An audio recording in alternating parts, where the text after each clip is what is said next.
I'm Ethan Mitchell, 30 years old, and what some might call a successful real estate investor.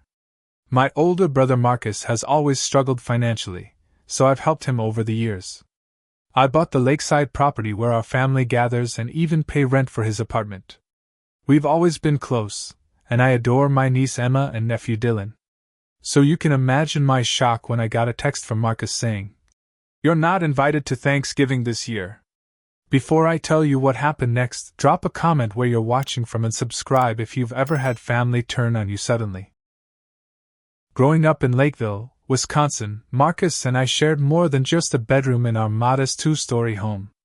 We shared dreams, secrets, and a bond that I thought was unbreakable. Marcus was 4 years older, but instead of treating me like an annoying little brother, he took me under his wing. He taught me how to fish in the local creek, helped me with my homework, and always stood up for me when neighborhood bullies came around. Our parents, Harold and Eleanor Mitchell, worked themselves to the bone to provide for us. Dad pulled double shifts at the local factory, while Mom cleaned houses and worked part-time at the grocery store. They were good people who instilled solid values in us, but money was always tight. Christmas was modest, vacations were rare, and we knew from an early age not to ask for expensive things. Despite our financial limitations, we were happy. Weekend cookouts in the backyard, camping trips to the state park, and game nights around our scratched kitchen table created memories that money couldn't buy. Marcus and I promised each other that when we grew up, we'd make sure our parents could finally relax and enjoy life. My path to financial success wasn't planned. I was a decent student, not exceptional, but I managed to secure a partial scholarship to the state university. I worked 2 jobs to cover the rest of my expenses and graduated with a degree in business. Unlike many of my peers who sought jobs at established companies, I took a risk. Using my savings and a small loan from my Uncle Frank, I purchased my first fixer-upper property. The timing was fortunate. The housing market was recovering, and through hard work, smart investments, and admittedly some lucky breaks, I built a respectable real estate portfolio over the next 8 years. Nothing massive. I wasn't flipping mansions or developing skyscrapers, but comfortable enough to live well and help my family. Marcus took a different route. He skipped college to work full-time, jumping between jobs in retail, restaurants, and eventually landing a position at an insurance company. He married Rachel, his high school sweetheart, when they were both 24, and they quickly had 2 children, Emma, now 8, and Dylan, 6. Life seemed perfect for them until 3 years ago, when Marcus was laid off during company restructuring. With a mortgage, car payments, and 2 young children, they quickly fell into financial trouble. That's when I stepped in. "Let me help until you get back on your feet," I told him one night after he confessed they were 3 months behind on their mortgage. Initially, Marcus was reluctant. "I can't take money from my little brother," he said, pride evident in his stiff posture. "It's not charity," I assured him. "It's family." Over the following months, I helped them catch up on their mortgage, paid off their credit card debt, and covered expenses for the kids' activities. When they eventually lost their house anyway due to the continuing financial strain, I found them an apartment and covered the rent. It wasn't a handout in my mind, it was what family does.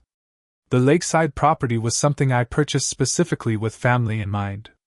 It wasn't extravagant, a 4-bedroom cabin with a large deck overlooking the water, but it became our gathering place for holidays and summer weekends. I never thought of it as my property. In my mind, it belonged to all of us. Emma and Dylan became the light of my life. Not having children of my own yet, I poured my affection into being the best uncle possible. I brought them gifts, not extravagant, as I didn't want to overstep parental boundaries, took them fishing at the lake, and became their trusted confidant. Emma would call me when she lost her first tooth, and Dylan showed me his art projects before anyone else. My girlfriend Lauren entered my life 2 years ago. She was smart, ambitious, and kind, everything I could want in a partner. Everyone in my family adored her, except Marcus and Rachel. They were polite but distant, declining invitations for double dates and making excuses to leave early when Lauren was present at family gatherings. "They'll warm up eventually," I told Lauren, not wanting to acknowledge the growing tension.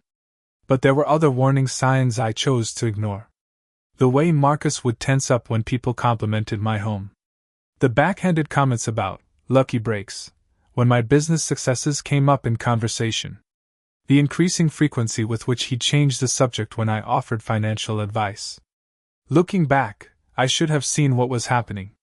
My brother wasn't just accepting my help, he was beginning to resent it. The shift in Marcus's behavior was so gradual that I almost didn't notice it happening. Like a sunset that changes the sky from blue to orange to black while you're distracted, our relationship transformed before I realized what was happening. It started with small things about a year ago. Marcus began declining my calls, responding hours later with brief texts claiming he was busy with work. Our weekly basketball games at the community center dwindled to monthly, then stopped altogether. "Work's just crazy right now," became his standard excuse, delivered with a tight smile that never reached his eyes. At family gatherings, the change was even more apparent. Marcus and Rachel would arrive late and leave early, offering vague explanations about childcare or early morning commitments. When they were present, an uncomfortable coldness hung in the air. Rachel, once warm and chatty, now barely made eye contact with me. 6 months ago, Marcus landed a new job as a sales manager at a local home security company. I was genuinely happy for him. This could be his chance to get back on his feet financially. But strangely, despite his improved employment situation, he continued accepting my financial help without discussion. "So how's the new job going?" I asked during a rare moment alone with him at our parents' anniversary dinner. "Great, really great," he responded, suddenly animated. "I'm already outperforming my targets. Boss says I might be up for regional manager by next year." "That's fantastic. Does this mean you're feeling more secure financially?" "I'm happy to keep helping with the apartment, but if you don't need it anymore." His expression hardened instantly. "We're still getting settled. Big changes coming though. You'll see." What I did see, increasingly, was Marcus exaggerating his success to others. At a cousin's wedding last summer, I overheard him telling relatives about his lake house, describing improvements he planned to make to his property. He mentioned business deals and investment opportunities that sounded suspiciously similar to projects I'd recently discussed with him. When I tried addressing these concerns, Marcus became defensive or dismissive. "You're overthinking things, little brother," he'd say with a laugh that sounded forced. "Everything's great between us." But it wasn't just me noticing the change. During Sunday dinner at our parents' house, Mom pulled me aside while I was helping with dishes. "Is everything okay between you and your brother?" she asked, worry lines creasing her forehead. "I think so," I replied, not wanting to burden her. "Why do you ask? You two barely spoke to each other all evening. You used to be inseparable." Dad was less subtle. After Marcus and his family left early, again, he grumbled. "That boy's got a chip on his shoulder the size of Lake Michigan these days." When I tried to arrange one-on-one time with Marcus to clear the air, he became a master of cancellations. A planned fishing trip was derailed by a sudden work emergency. A basketball game was scrapped due to a migraine. Coffee meetups were rescheduled then forgotten. Lauren noticed my growing distress. One night, after I hung up from another unsuccessful attempt to connect with Marcus, she found me staring at old family photos. "You can't force him to talk if he's not ready," she said gently, sitting beside me on the couch. "I don't understand what changed," I admitted. "I've only ever tried to help him." "Sometimes pride makes people act in ways that don't make sense," she suggested. "Maybe your help makes him feel inadequate." I considered her words but couldn't fully accept them. Marcus and I had always been honest with each other. If my help bothered him, surely he would tell me? The last normal interaction we had was at Emma's 8th birthday party, 2 months before Thanksgiving. I'd arrived early to help set up, bringing a bicycle Emma had been wanting.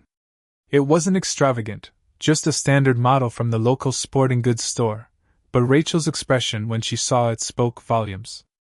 "That's too much, Ethan," she said coldly. "We told you a book would be fine." Marcus intervened before I could respond. "It's great, thanks," he said, quickly wheeling the bike into the garage and changing the subject. That afternoon, while the kids played in the yard, my brother seemed almost like his old self. We grilled burgers together and reminisced about childhood birthdays. For a few hours, I thought whatever tension had developed was finally dissipating.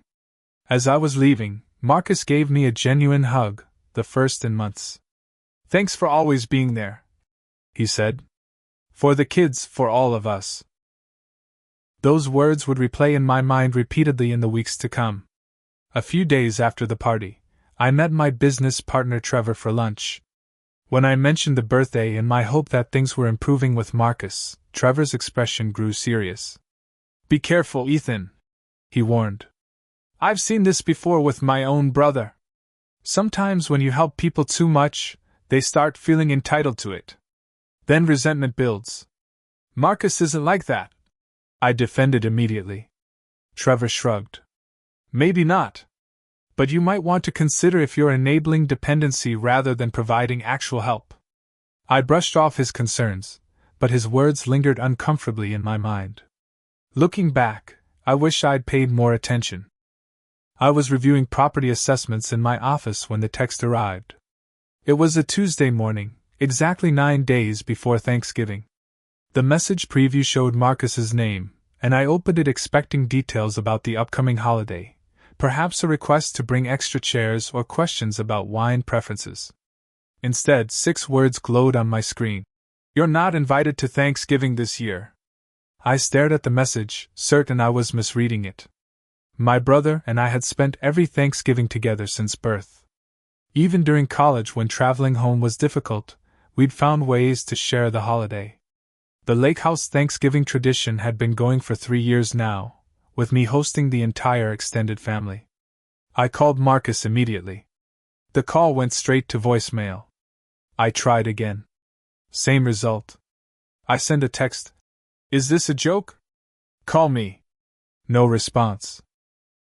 20 minutes later, I tried again from my office phone, thinking perhaps he was avoiding my number for some reason. Voicemail again. By lunchtime, my confusion had transformed into a knot of anxiety. I canceled my afternoon appointments and drove to Lauren's workplace, a graphic design firm downtown. She came down to meet me in the lobby, concern evident on her face as soon as she saw me. "What's wrong? You look like you've seen a ghost," she said, leading me to a quiet corner of the lobby. I showed her the text. "That's bizarre," she said after reading it twice. "Did you call him?" "Multiple times. He's not picking up." My voice sounded strange even to myself, hollow and distant. "Maybe there's some misunderstanding," she suggested, but her tone lacked conviction. "Or maybe his phone was stolen. Or one of the kids was playing with it." But we both knew these explanations were unlikely. The message was too specific, too targeted. "You need to talk to him in person," Lauren finally said. "This isn't something to handle over text." Before confronting Marcus, I called my mother. The slight pause before she spoke told me everything I needed to know. "Oh, Ethan," she sighed. "I was hoping Marcus would talk to you properly. So you knew about this?" The betrayal stung unexpectedly sharp. "He told us last week. I told him he was being ridiculous and needed to speak with you directly, but you know how stubborn he can be." Her voice was apologetic but also resigned, as if she'd already accepted the situation. "What reason did he give?" I asked, struggling to keep my voice steady. Another pause. He said it would be better this year with just immediate family. That things have been tense between you two."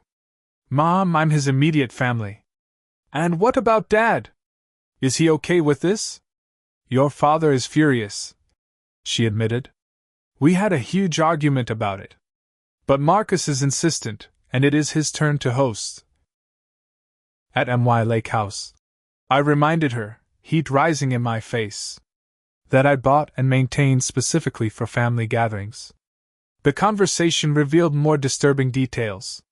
Marcus had told our extended family, aunts, uncles, cousins, that I was too busy with work to attend Thanksgiving this year.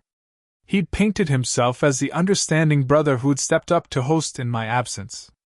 After hanging up with my mother, I called my cousin Stephanie, who confirmed the story. Marcus said you were spending Thanksgiving with Lauren's family this year, she said, confusion evident in her voice. Are you saying that's not true? The pieces were falling into place, creating a picture I didn't want to see. A quick call to the catering company I'd used for previous gatherings confirmed my suspicions. Marcus had placed an elaborate order in my name, using my account information that I'd shared with him for family emergencies. We're preparing for 20 people, the catering manager informed me cheerfully. The client requested our premium package: turkey, ham, all the traditional sides, plus seafood appetizers and our signature dessert selection. 20 people. Far more than our usual family gathering. A cold call to a number I found on Marcus's recent credit card statement, which I had access to as I was still helping with some of his bills, revealed the final piece. Marcus had invited his new boss and several coworkers to Thanksgiving at the lake house, apparently to impress them. The realization hit me like a physical blow. My brother was using my property, my money, and my absence to advance himself socially and professionally, while lying to everyone about the situation. Back in my car, parked outside Lauren's office, I finally allowed the emotions to surface.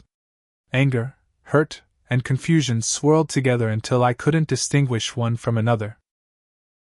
For the first time since our father's heart attack 5 years ago, I broke down completely, sobbing against the steering wheel like a child. When the storm passed, a strange clarity took its place. This wasn't a misunderstanding. This wasn't my brother having a bad day. This was a deliberate choice, executed with calculation. I started the car, made a U-turn, and headed toward Marcus's apartment. The drive to Marcus's apartment complex gave me time to rehearse what I would say. I cycled through approaches, calm reasoning, angry confrontation, guilt-inducing disappointment, but none felt right. By the time I parked in the visitor's space of the building I was paying for, I'd settled on simply asking, why, and letting him explain himself.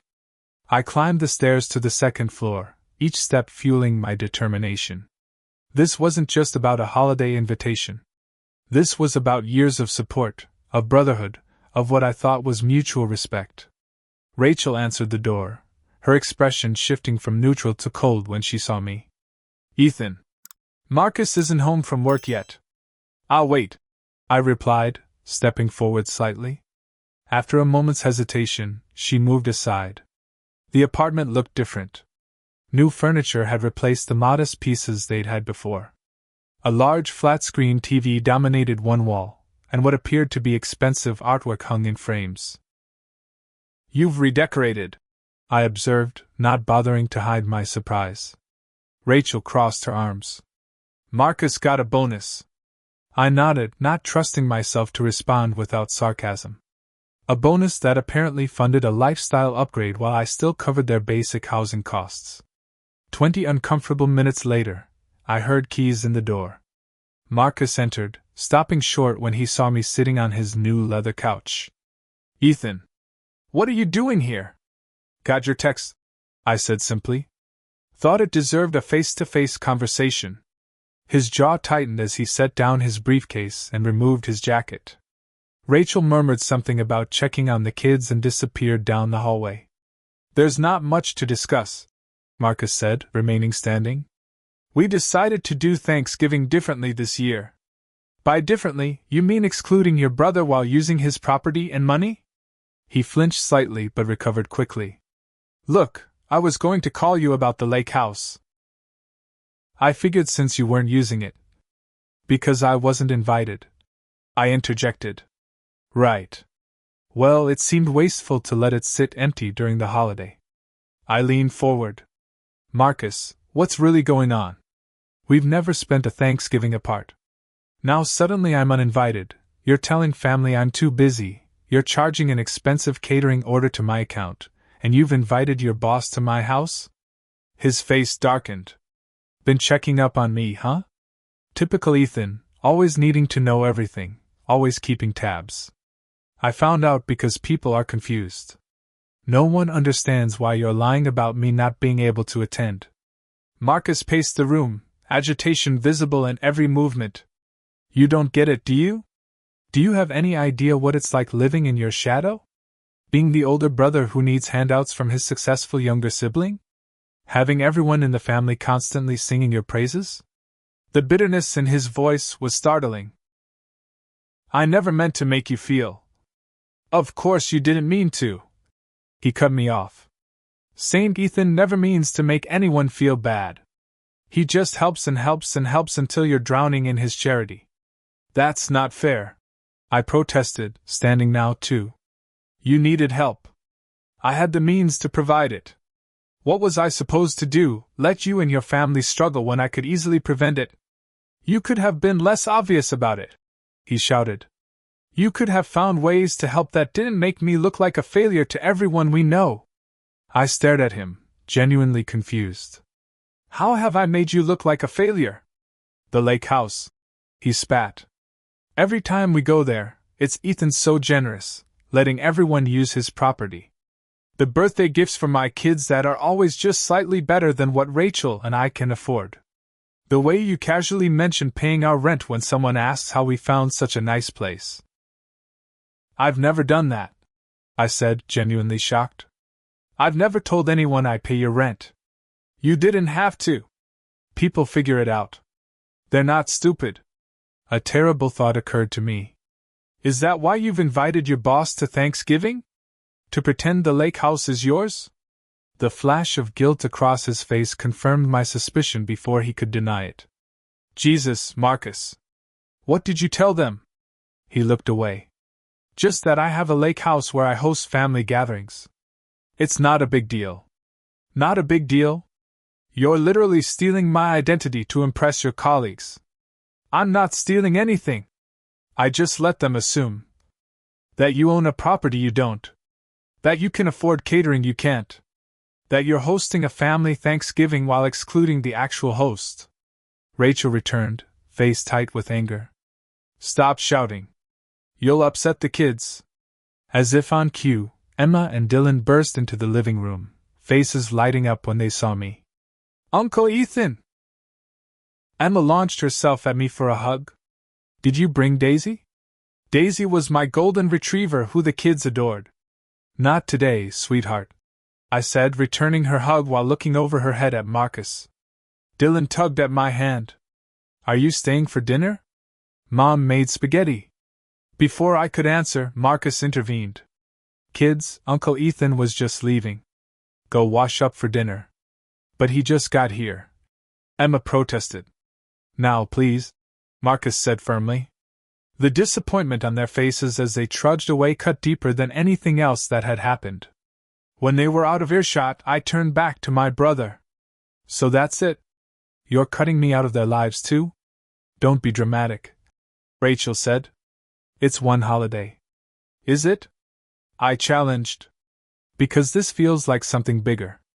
This feels like you've been building resentment for years and are finally acting on it. Marcus sighed, suddenly looking tired. Look, Ethan, I appreciate everything you've done for us. Really. But it's time we stood on our own feet. By lying to your boss? By charging catering to my account? That's standing on your own feet? That was just temporary, he said defensively. Until my next bonus comes through. And the rent I pay? The utilities? The kids' activities? Are those temporary too? Rachel stepped forward. We never asked for your charity. It wasn't charity. I exploded, my patience finally snapping. It was family helping family. Something I thought Marcus understood. What I understand, Marcus said coldly, is that your help comes with strings attached. With expectations. With the unspoken requirement that I be eternally grateful to my little brother. That's not true, I said, but doubt had begun to creep in. Had I somehow lorded my assistance over him? Had I been unconsciously condescending? It is true, he insisted. And I'm done with it. We don't need your handouts anymore. The words hung in the air between us, final and damning. I looked from Marcus to Rachel and back again, searching for any hint of the close relationship we once had. Finding none, I nodded slowly. Message received, I said quietly, moving toward the door. Good luck with your Thanksgiving. As I left, I heard Emma asking why Uncle Ethan looked so sad. I didn't stay to hear Marcus's response. The drive home passed in a blur. Traffic lights, other cars, even the radio playing softly in the background, all seemed distant and irrelevant compared to the chaos in my mind. By the time I pulled into my driveway, one thought had crystallized from the jumble. Something had to change. Lauren was waiting for me, concern evident in her expression as I walked through the door. She took one look at my face and opened her arms. I collapsed into them, emotionally exhausted. That bad, huh? She asked softly after I'd composed myself. I recounted the confrontation while she listened without interruption, her expression shifting from sympathy to disbelief to anger. So let me get this straight, she said when I finished. He's using your lake house to impress his boss, charging expensive catering to your account, still letting you pay his rent, and has somehow twisted this into you being the bad guy. Put so bluntly, the situation sounded even more absurd. Apparently I've been emasculating him with my help, I said, unable to keep the bitterness from my voice. Lauren shook her head. Ethan, I know you don't want to hear this, but this isn't about emasculation. This is about manipulation. What do you mean? Think about it. For years, Marcus has accepted your financial help while secretly resenting you for it. Instead of having an honest conversation or simply declining assistance, he's taken everything you've offered while building this narrative that you're somehow oppressing him with your generosity. Her words stung because they resonated with thoughts I'd been suppressing.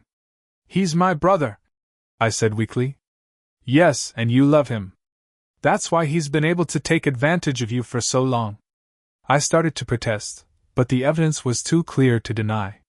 Still, I struggled with the implications. What am I supposed to do? Cut him off completely? He has kids. Kids he just used as emotional pawns, Lauren pointed out. Look, I'm not saying abandon your niece and nephew. I'm saying it might be time to establish some boundaries with Marcus and Rachel. That night, sleep eluded me. I tossed and turned, replaying years of interactions with my brother, looking for signs I'd missed.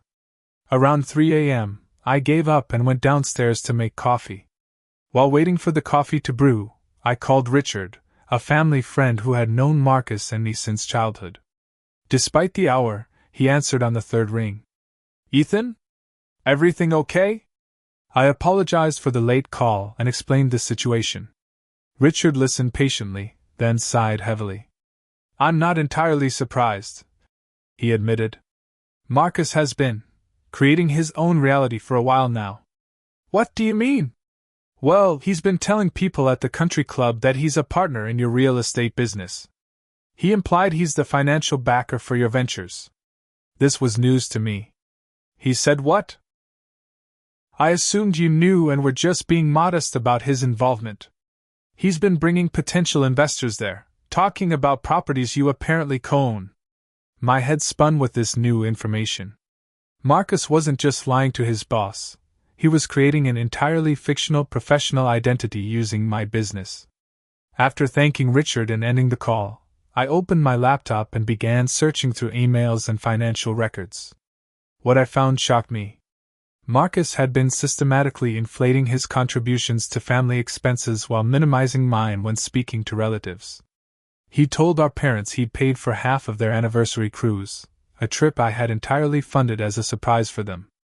Most disturbing was finding an email chain where Marcus had approached one of my business contacts, introducing himself as my investment partner, and attempting to negotiate a deal using my company's credentials. The pattern was undeniable. For years, I'd been enabling not just financial dependence but increasingly bold deception. By morning, I'd made a spreadsheet documenting every dollar I'd provided to Marcus and his family over the past 3 years.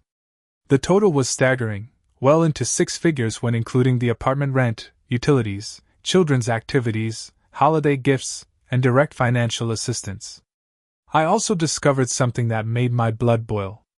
While claiming financial hardship, Marcus had purchased a new luxury watch, joined an exclusive golf club, and taken Rachel on a weekend getaway to a high-end resort, all within the past 2 months.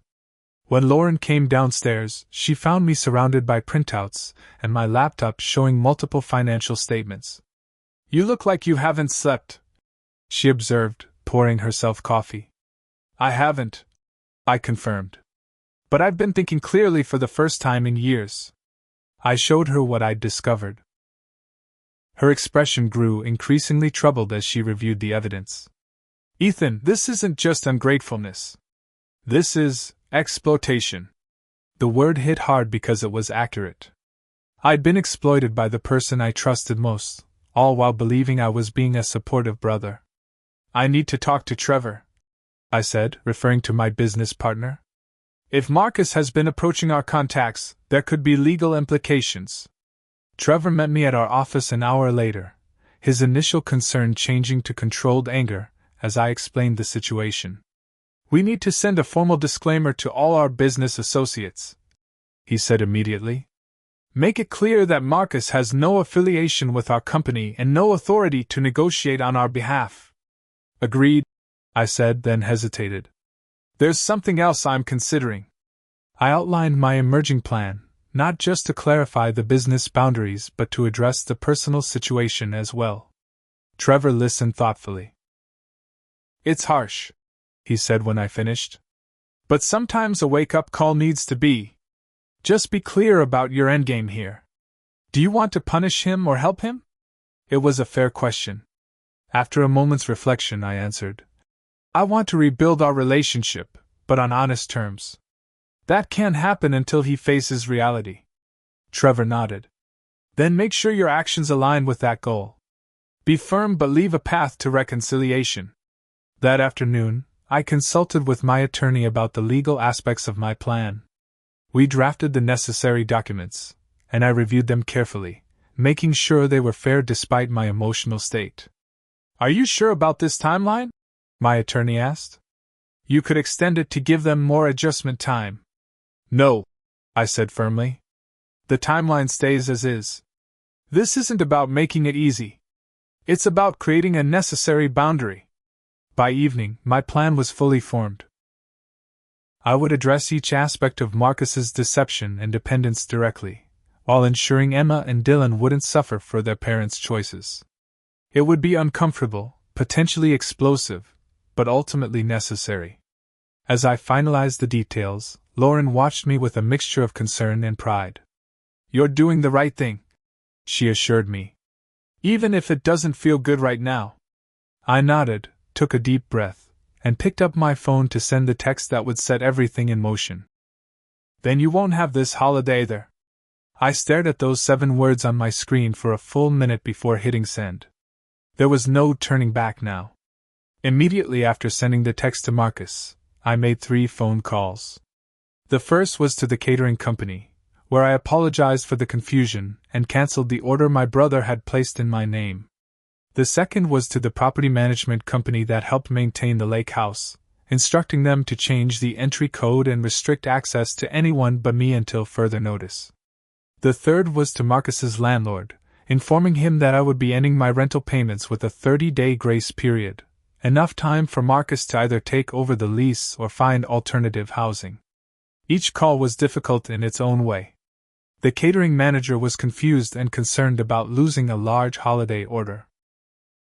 The property manager asked multiple times if I was sure about restricting family access to what had always been an open family gathering place. The landlord, who had come to know me through our regular interactions, expressed worry about Marcus's family. "I'm not leaving them homeless," I assured him. "I'm just requiring them to take responsibility for their own housing costs, as adults should." I had just finished the 3rd call when my phone began ringing. "Marcus." I let it go to voicemail. Then again. And again. Text messages began flooding in. "What the hell does that mean?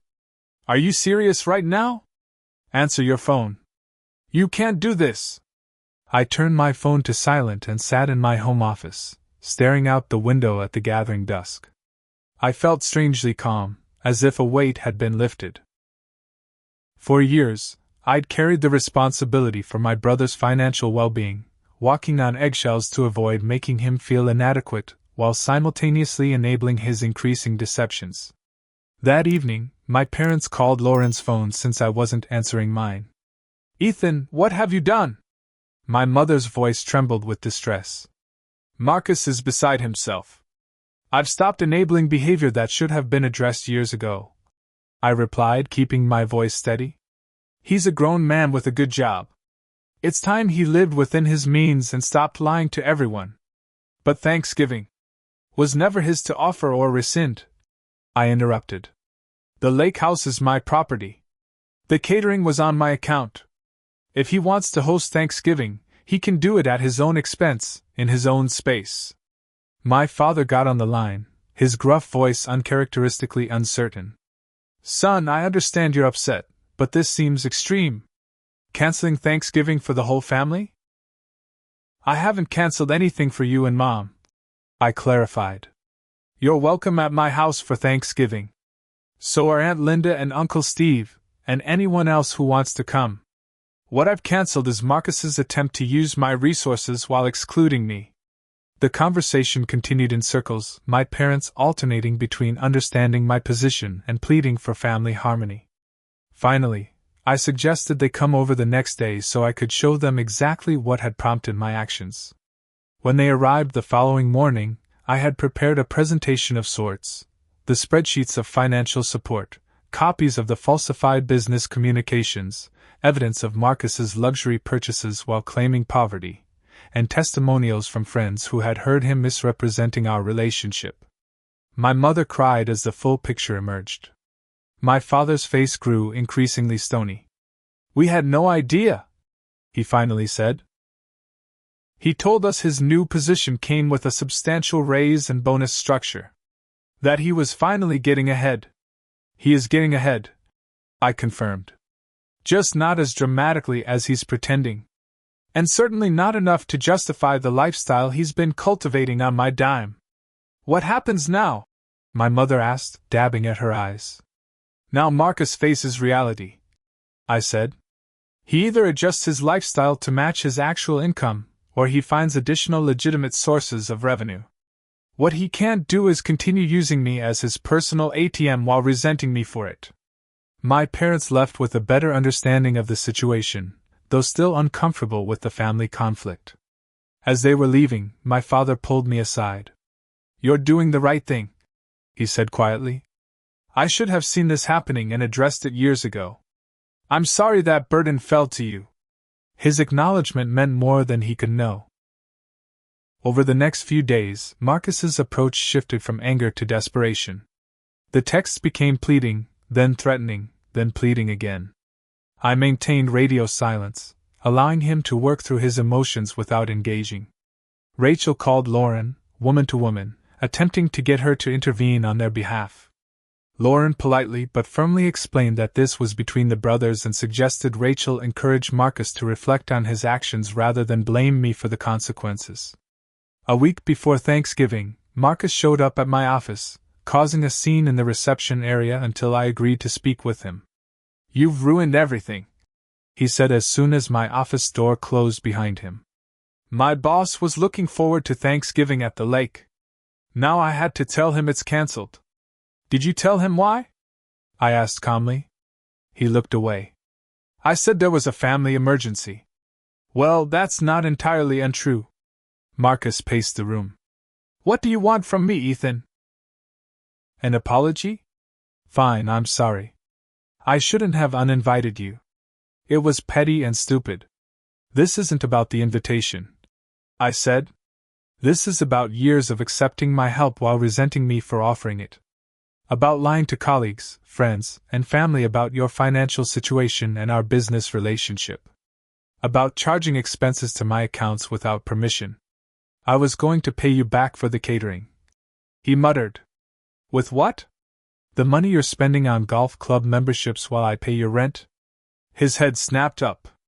You've been spying on me? I've been discovering the truth. There's a difference.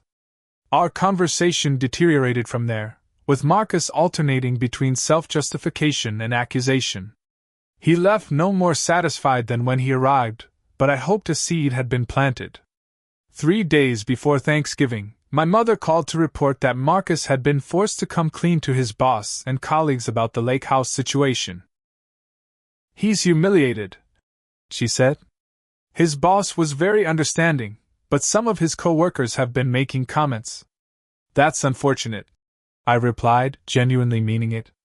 I took no pleasure in Marcus's public embarrassment. But perhaps it's the first step toward living more authentically. Your father and I have decided to have Thanksgiving at our house this year, she continued.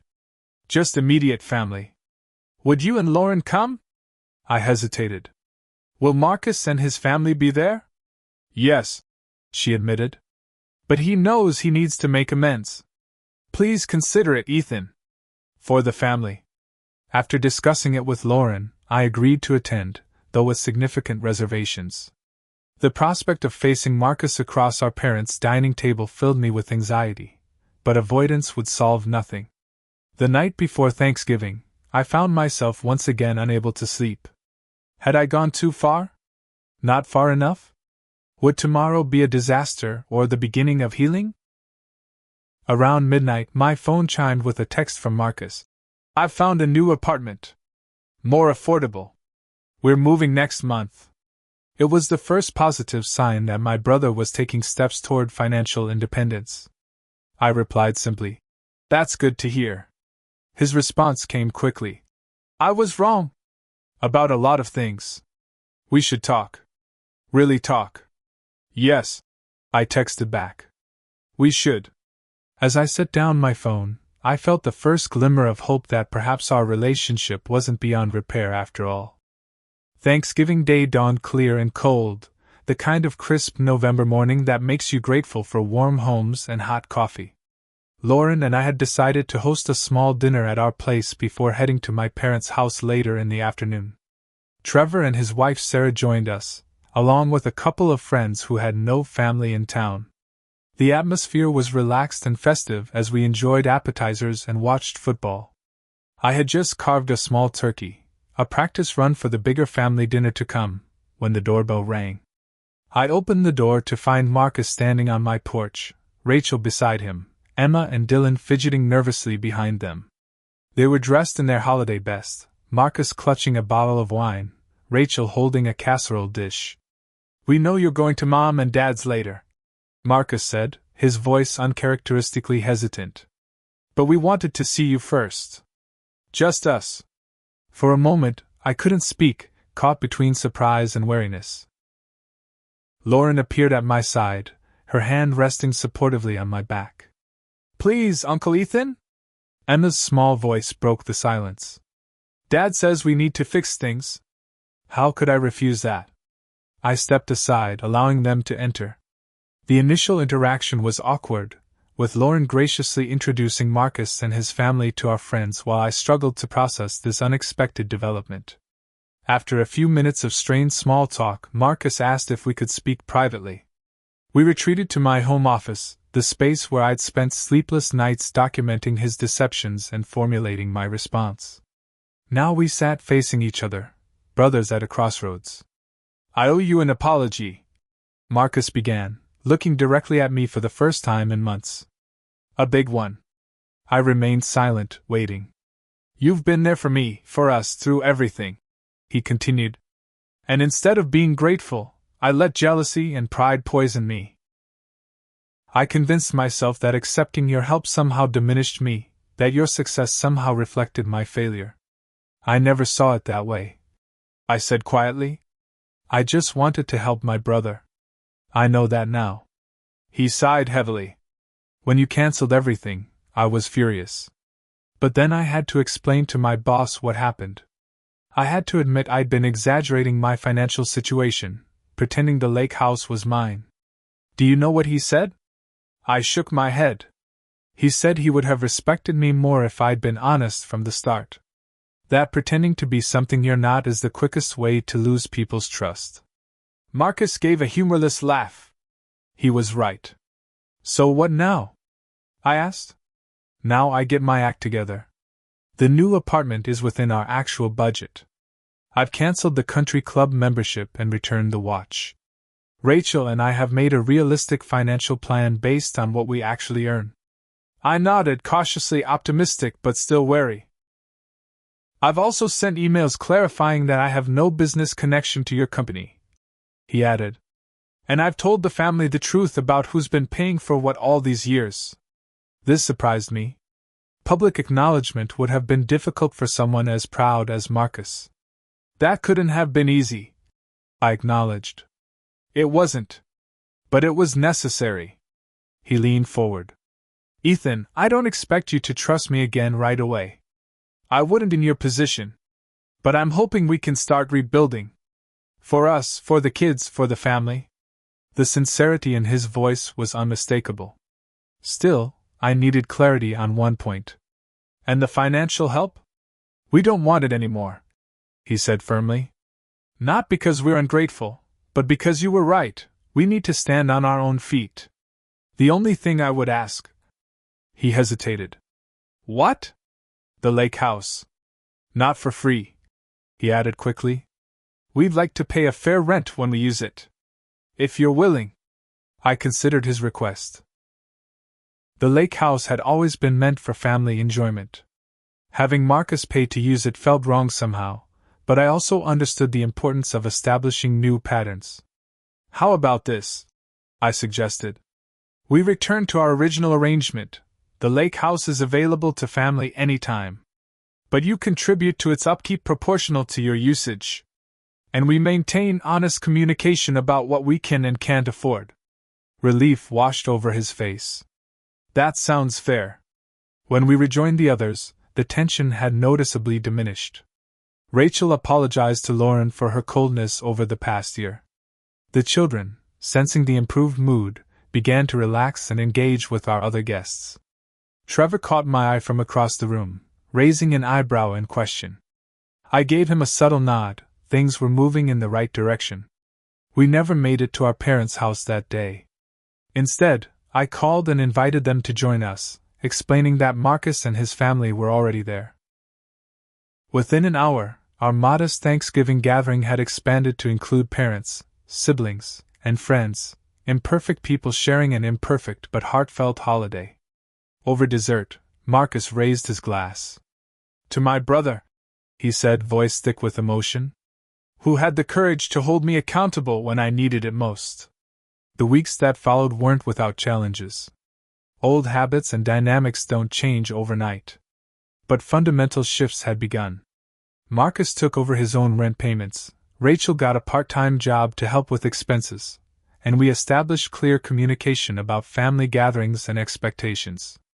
By Christmas, we had settled into a new normal. Marcus and I met weekly for coffee, gradually rebuilding the trust that had been damaged. Sometimes our conversations were difficult, addressing long-held resentments and misconceptions, but they were always honest. The lake house remained a family gathering place, but with new arrangements. Marcus contributed to maintenance costs, and everyone took turns hosting holidays rather than defaulting to me as the perpetual provider.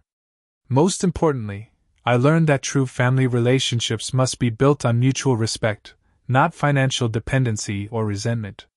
Helping others is admirable, but enabling unhealthy patterns only causes harm in the long run. The following Thanksgiving, 1 year after our confrontation, we gathered at the lake house once again, all of us together, each contributing what we could afford, no pretenses or hidden agendas. As I watched Marcus teaching Dylan how to bait a fishing hook off the dock, I felt profound gratitude for the painful but necessary journey we'd undertaken. Sometimes the hardest lessons are the most valuable. Sometimes standing your ground is the most loving thing you can do. And sometimes, a holiday disaster can lead to the most meaningful reconciliation. So I ask you, have you ever had to establish difficult boundaries with someone you love? How did you handle it? Let me know in the comments below. And if this story resonated with you, please like, subscribe, and share it with someone who might need to hear it. Thank you for listening, and remember that true relationships thrive on honesty, not convenience or financial dependency. Happy holidays, everyone.